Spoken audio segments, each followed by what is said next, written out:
This is our second time Malaysia trip. Okay, second time Malaysia trip. Now, after cabin crew will start their demonstration, please give full attention to the crew.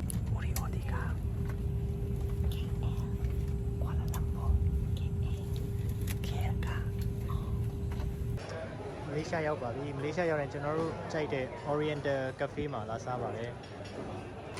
စားတောက်တွေကိုစူးစမ်းပြီးရိုက်တယ်လှလှပါပါဒါကတော့မလေးကြာစံကျော်ပါဒါကတော့ကျွန်တော်တို့ဟိုပါလဲပဇွန်ဟောက်ဆွဲဒါကတော့ကျက်စီထမင်းပါ